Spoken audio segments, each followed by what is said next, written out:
En esta mesa se va a tratar, por parte de Rafael Puig, director de la Oficina de Secretariado General de Ferrmed, sobre el futuro del corredor ferroviario del Mediterráneo en el litoral de Andalucía Oriental.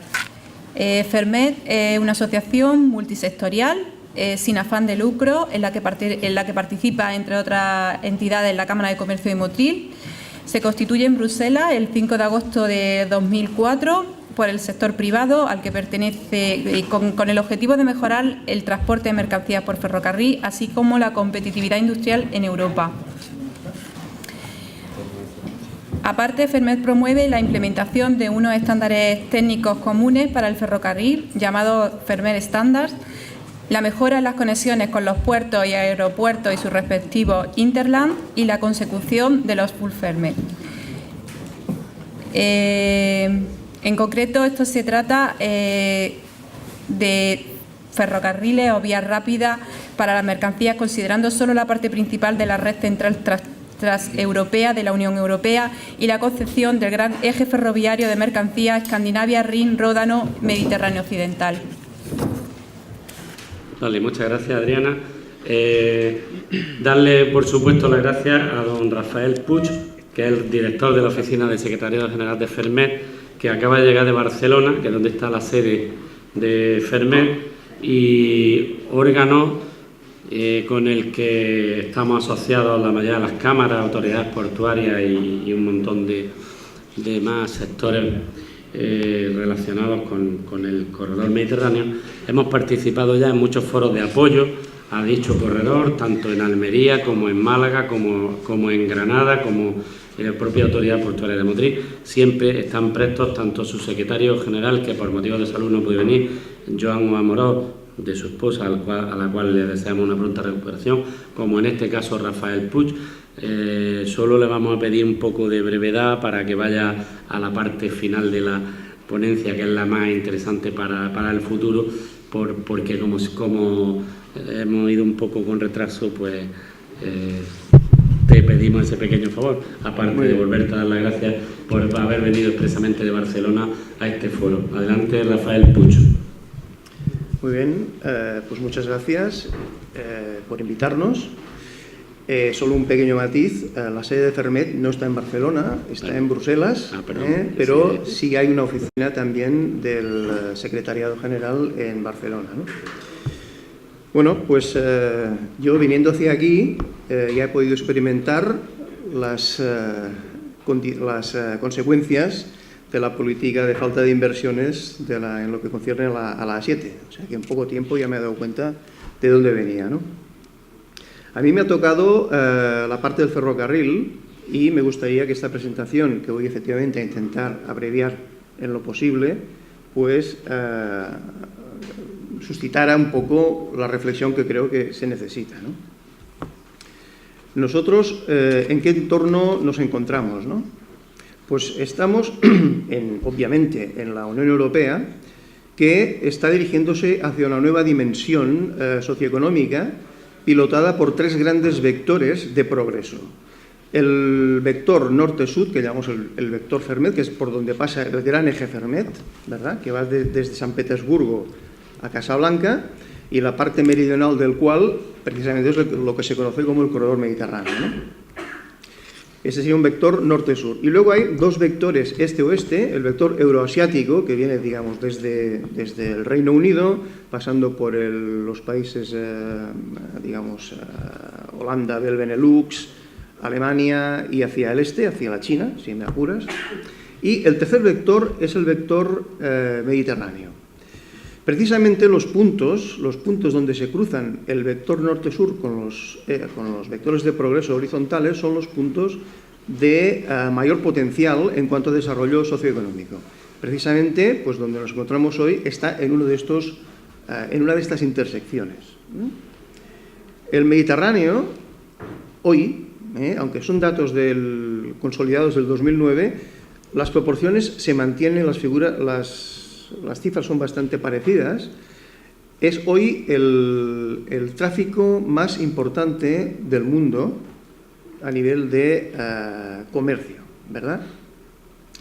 Ha superado al Pacífico, O sea, el tráfico mediterráneo quiere decir el tráfico entre Asia y Europa, a través de Suez, ¿verdad? El Pacífico, es decir, Norteamérica, Canadá, Estados Unidos, México y Asia, ha quedado relegado al segundo lugar, y ya no digamos el tráfico atlántico entre América del Norte y Europa, que está pues casi 4 veces por debajo. Esto, si estuviéramos 40 años atrás, seguramente los ratios estarían justamente al revés. El tráfico atlántico sería el líder, ¿no? Pero hoy es el Mediterráneo. ¿Qué perspectivas tiene esto? Pues que en el año 2020 el incremento de tráfico por el Mediterráneo se va a incrementar hasta un 64%.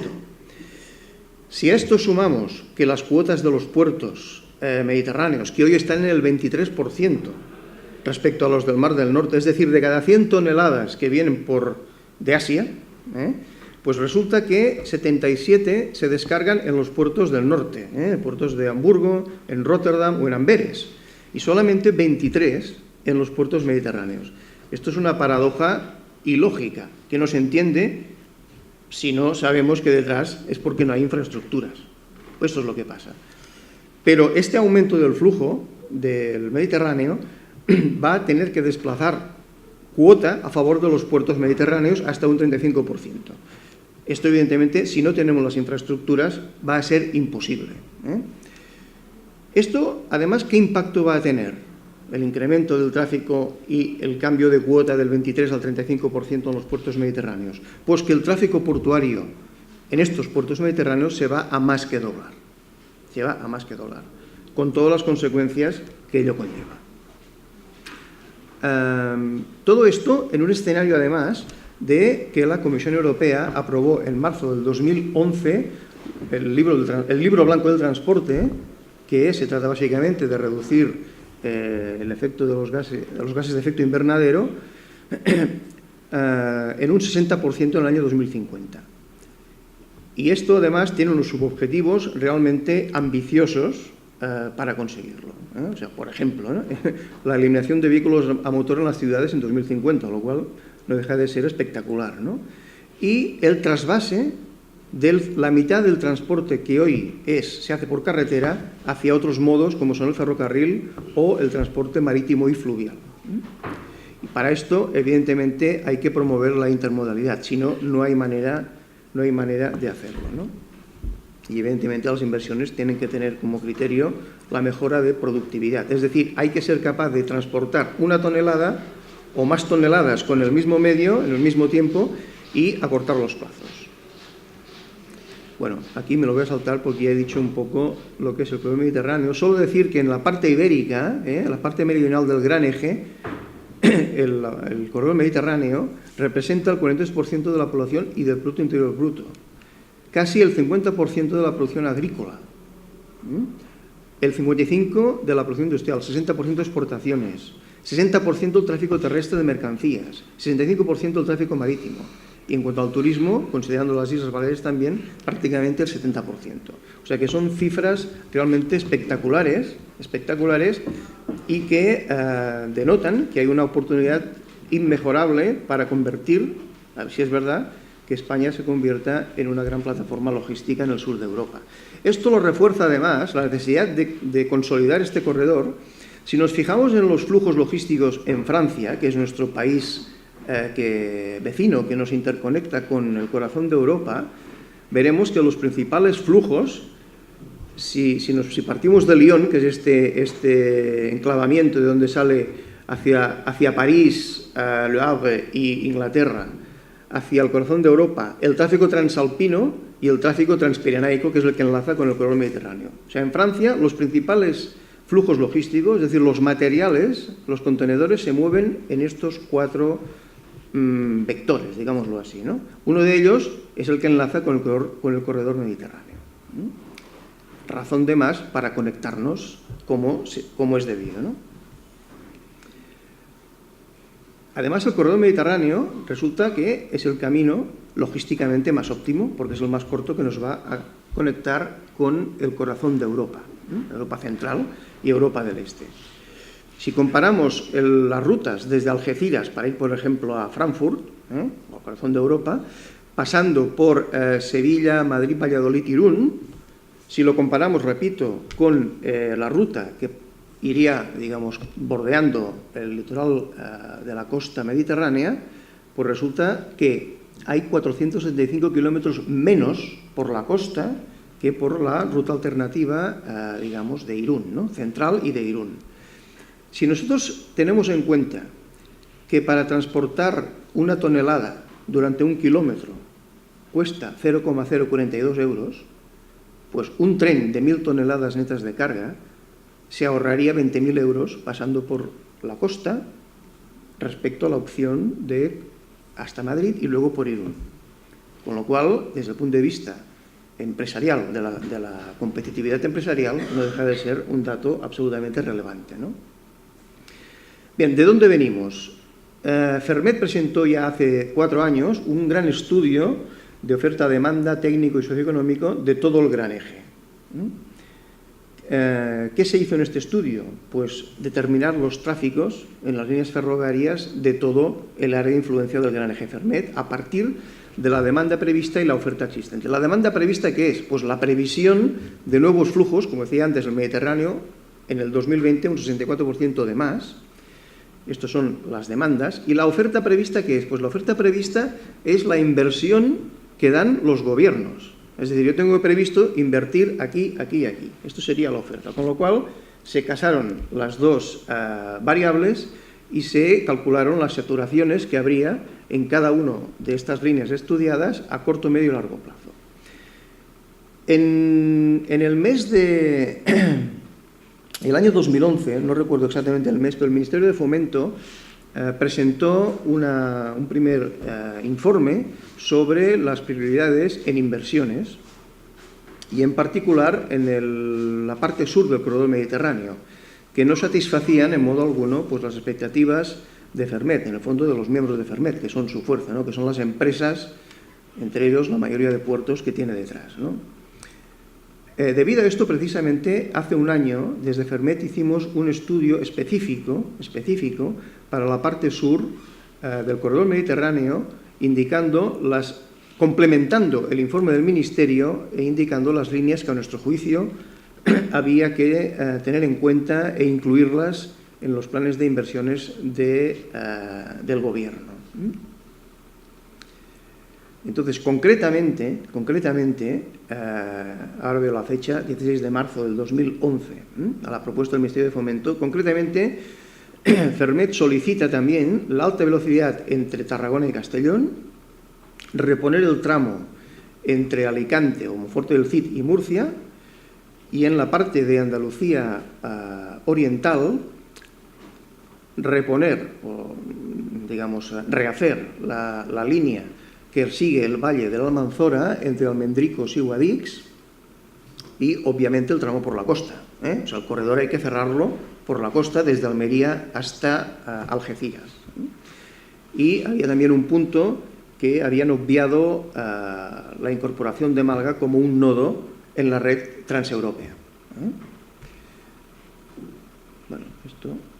Entonces, este sería el mapa que Ferrmed propuso al Ministerio de Fomento el año pasado a través de este estudio. Vamos a ver. ¿Cuáles eran las acciones, como he dicho antes, que Ferrmed estaba reclamando, ¿no?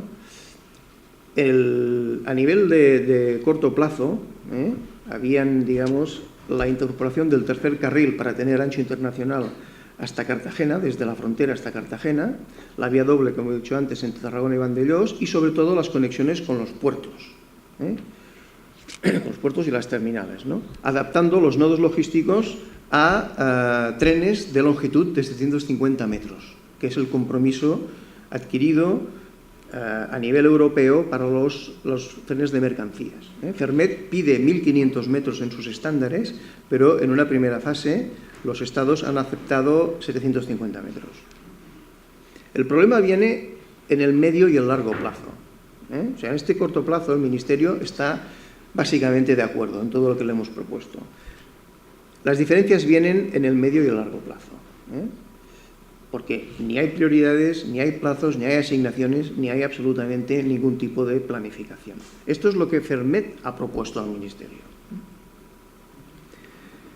Estas inversiones adicionales a la propuesta del Ministerio, todas ellas, suponen 10.800 millones de euros de inversión, pero que una vez analizada el ahorro que supone anual la construcción y utilización de estas infraestructuras, que son de 667 millones de euros por cada año, pues tenemos una amortización de la inversión de 15,8 años, que no está nada mal para este tipo de infraestructuras.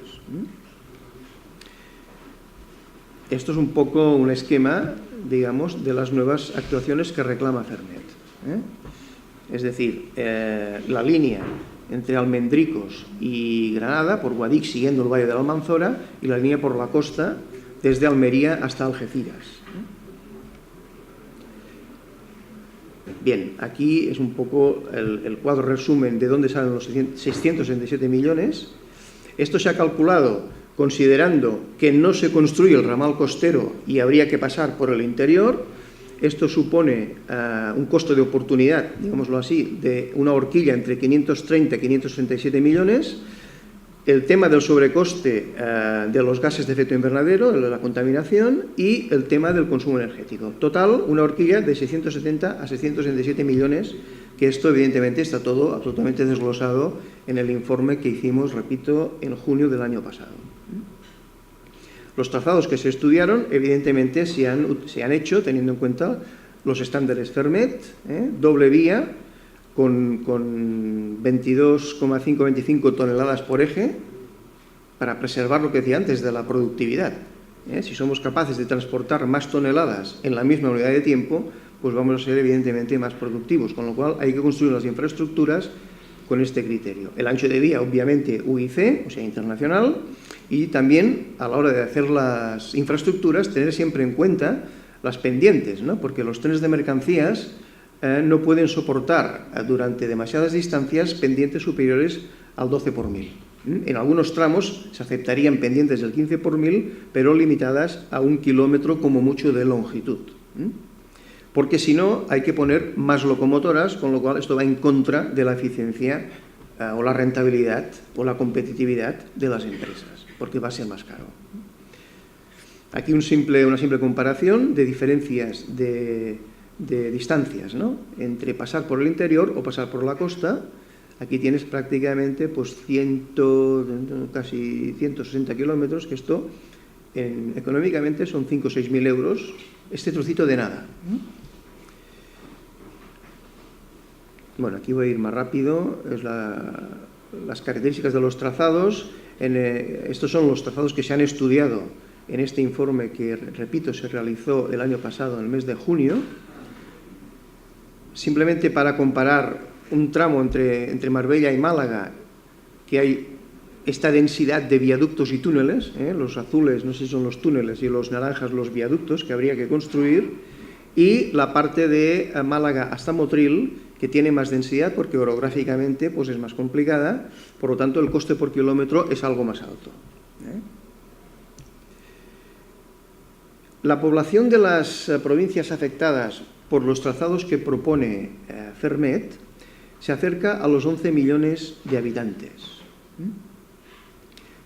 Las líneas por el Valle de la Almanzora y por la costa no están incluidas en la propuesta de la Comisión Europea a través de la Agencia del Transporte, de la TEN-T,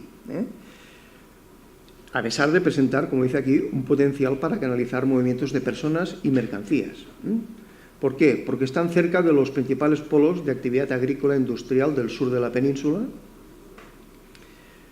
por su impacto vertebrador de canalización del potencial de movilidad de viajeros de la provincia de Granada y en la costa mediterránea andaluza, aparte de otros beneficios que no están cuantificados socioeconómicamente, que no vale la pena ahora comentar por la premura de tiempo, ¿no?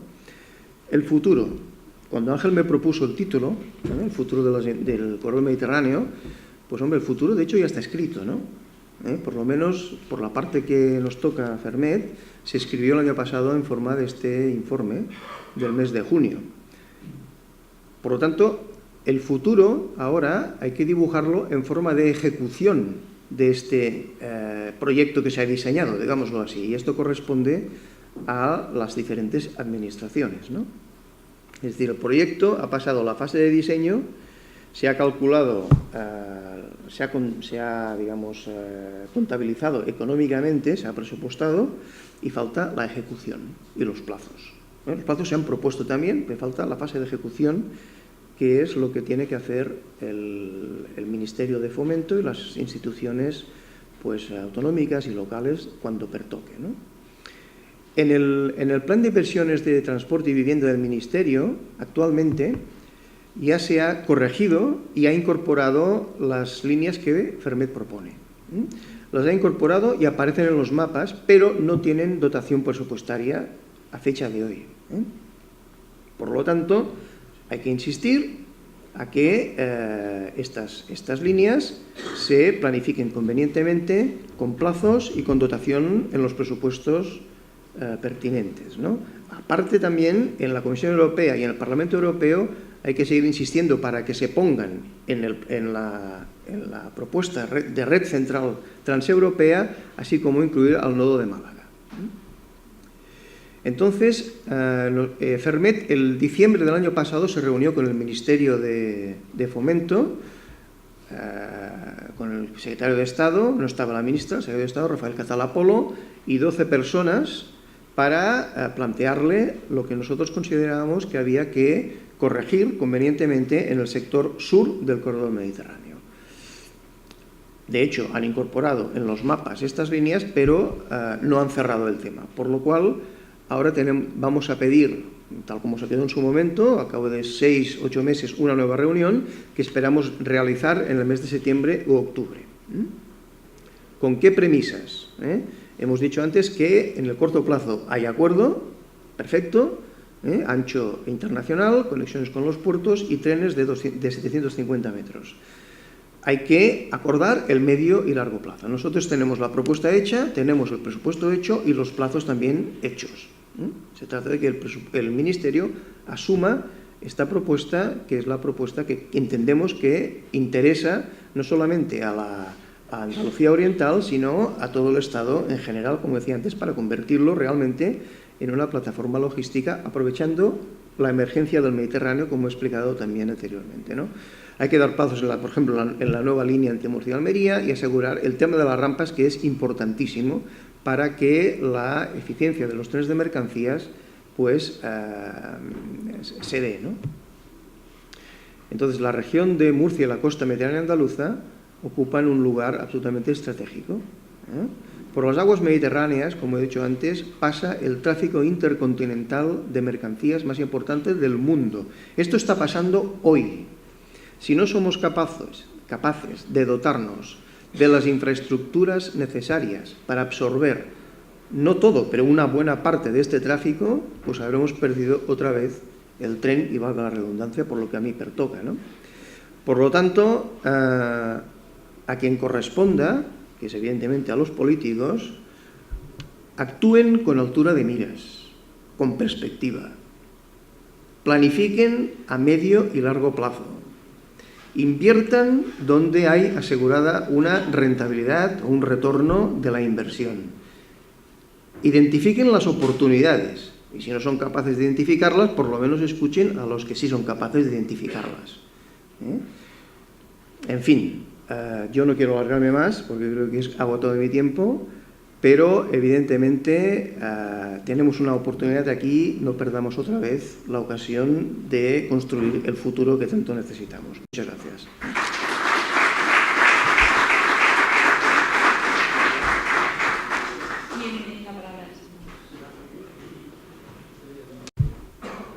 Yo, en primer lugar, felicitar por la presentación del foro y, no obstante, resumo lo que había planteado antes el representante del programa.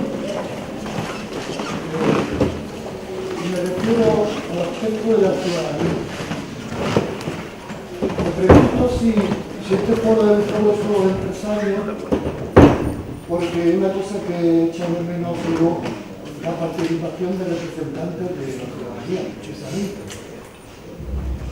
Y bueno, yo concretamente represento a Agua Viva, una asociación ciudadana de Madrid, que no teníamos conocimiento oficialmente de la existencia del foro.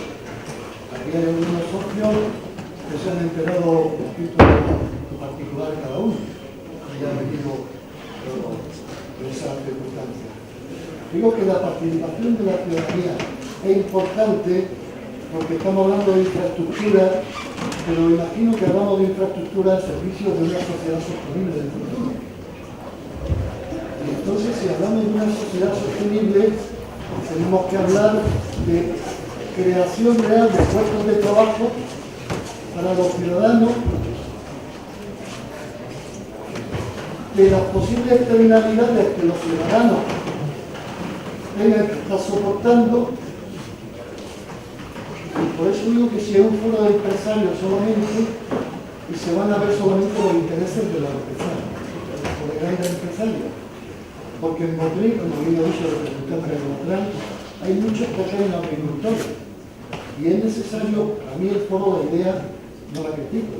He dicho al principio que lo felicito, pero creo que veo la falta, la ausencia de ese sector tan importante que todo el mundo ignora hoy día, que es la ciudadanía, como esa tercera pata imprescindible a la hora de construir todo proyecto económico, cultural, en definitiva de sociedad sostenible.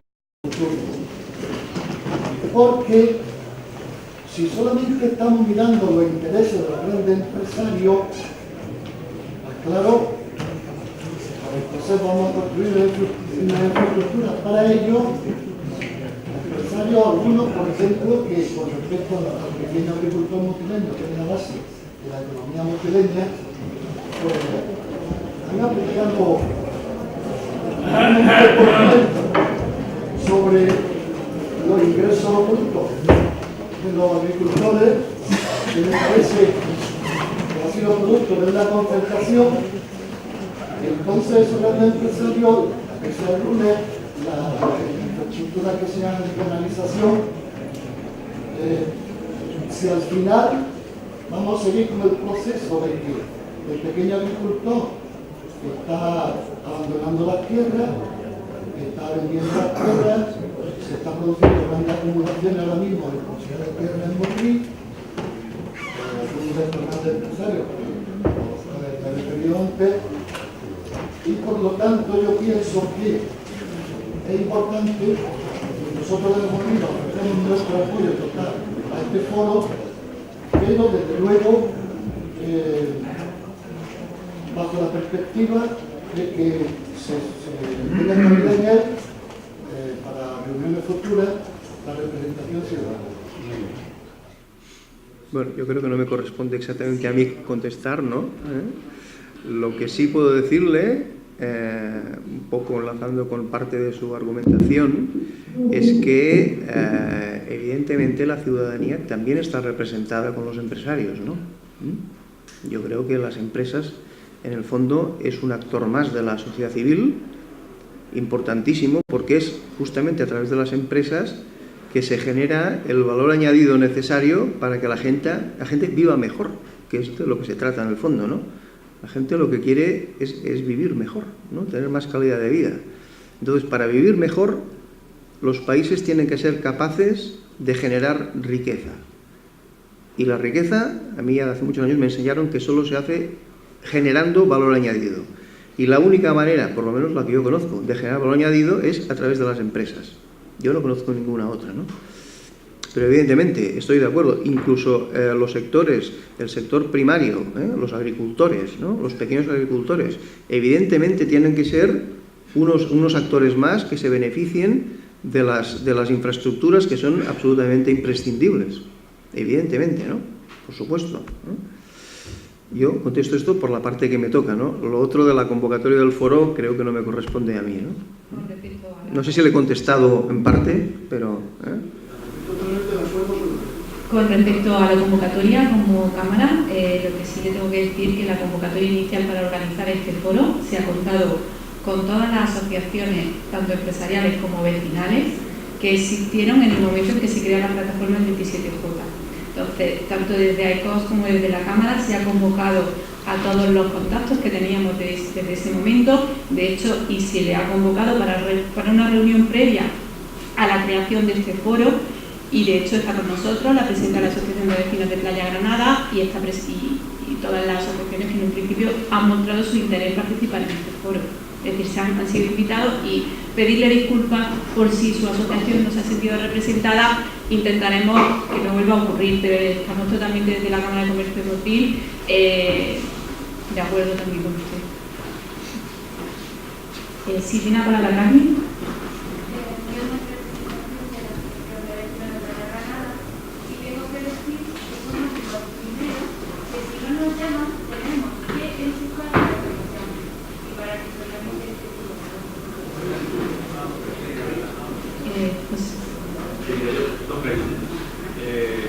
En 2005, la Cámara de Comercio y Producil entró a formar parte del lobby